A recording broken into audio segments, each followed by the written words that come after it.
marketing campaign of Impending Doom added to the creepiness of the curse. A marketing campaign of impending doom added to the creepiness of the curse. Damien actor Harvey Stevens virtually disappeared until taking a small part in the remake. Gregory Peck's son committed suicide 2 months before filming started. In June of 1975, Gregory Peck's son Jonathan was found to have shot himself in the head. Although there was no note, his death was ruled a suicide and Peck was devastated at the loss.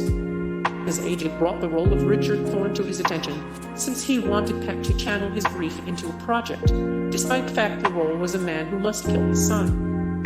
Peck signed on and arrived on set in an understandably morose mood, powered through, and was rewarded with the Omen being one of his most financially successful films.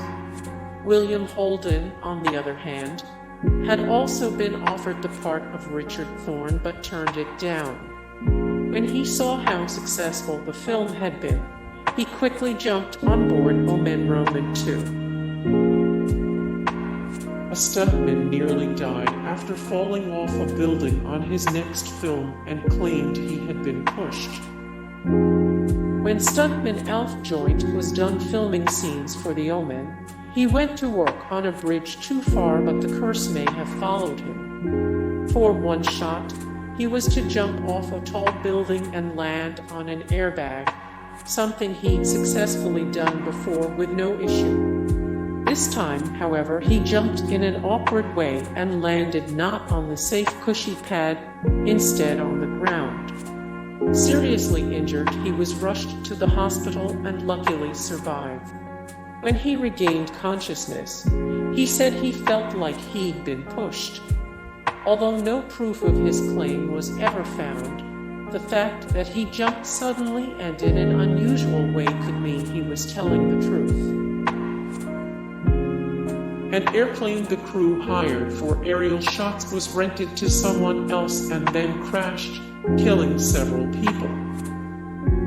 In order to get some aerial shots for the film, the crew hired a local small plane. At the last minute, the aircraft company changed plans and rented the plane to another group of people. According to one story, it was Chinese businessmen who made the pilot a better deal and got the plane instead. Whatever the real story, the Omen crew was told they would have to wait until later that day. This turned out to be an extremely lucky turn of events, since the plane they were supposed to be on crashed, allegedly flying into a flock of birds upon takeoff, crashing through a fence and hitting a car. How many people died in the incident varies by story, but the disaster is nevertheless proof of the possible Omen curse. Cast and crew nearly got blown up on 2 separate occasions thanks to the IRA. After surviving the lightning-induced terror on his overseas flight, producer Mace Neufeld was involved in a few other curse-related incidents. While staying at a Hilton hotel in London, he and his wife were given an early checkout when the Irish Republican Army blew up the building. Luckily, neither were in the hotel at the time and weren't killed. Several days later, Neufeld, several other producers, and Gregory Peck were headed to a restaurant when the IRA also bombed the building. Although many people view these scary incidents as part of the Omen curse, considering the IRA was involved in a large number of London explosions at the time, maybe the cast and crew escaping twice is actually a miracle. A group of trained Rottweilers suddenly attacked a stuntman for real, injuring him and defying their trainer. One of the Omen's most memorable scenes involves Gregory Peck trying to escape a cemetery while being attacked by a group of extremely vicious dogs. Several carefully trained Rottweilers were utilized for the film and were instructed to attack a stuntman in Peck's place. The stuntman was safely enclosed in a layer of protective padding and the dogs were set loose, but then something went wrong. For reasons unknown, the dogs began really attacking the stuntman and were so vicious, their teeth went through the stuntman's protective gear. They even ignored their trainer when ordered to stop. Luckily, the stuntman survived. Lightning struck airplanes containing cast and crew members on 3 separate occasions. In October of 1975, Gregory Peck was on a London-bound airplane on his way to filming when the aircraft was struck by lightning. The bolt caused one of the engines to catch fire, and the plane came very close to crashing into the Atlantic Ocean below.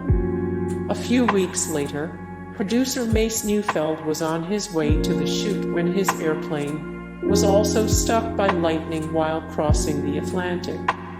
It was the roughest 5 minutes I've ever had on an airliner, he noted. 2 lightning-related pre-production mishaps are creepy. And if these 3 incidents weren't convincing enough, producer Harvey Bernard came extremely close to being struck by lightning while filming in Rome. An animal trainer hired to keep the cast and crew safe from angry baboons was killed by a tiger. In one chilling scene from The Omen, Remake, as Damien's mother, is completely terrified by a group of baboons who attack the car in a reaction to her demonic son. According to Richard Donner, her fearful screaming was completely real. The crew had placed a baboon inside the car to make the attacking primates more angry, and then filmed their violent response. Although Remake's incident could have easily become another cursed story, apparently Satan chose to take his wrath out on the baboon's trainer instead. Some stories claim it was a lion, but in the words of producer Harvey Bernard, he was killed the day after we shot there. He was killed by a tiger. He grabbed him by the head and killed him instantly. Designer John Richardson was in a car accident that decapitated his passenger. After helping create special effects for The Omen, designer John Richardson began work on A Bridge Too Far. He was on location in Holland with wife and special effects sculptress Liz Moore, and as they were driving along an empty road one night, they hit another car head-on. Richardson was knocked unconscious, but Moore was decapitated when one of the front wheels tore through the floor and hit her. As Richardson came to after the crash, he noted the tragedy was a creepy coincidence to a horribly gruesome decapitation scene he had designed for The Omen. He also claims he also saw a road sign off to one side of the accident that pointed out the town of Omen was 6 kilometers away. Hey guys, thank you so much for the support and likes and comment down below, and also thank you so much for watching, and I look forward to see you in the next video. Then take care, bye.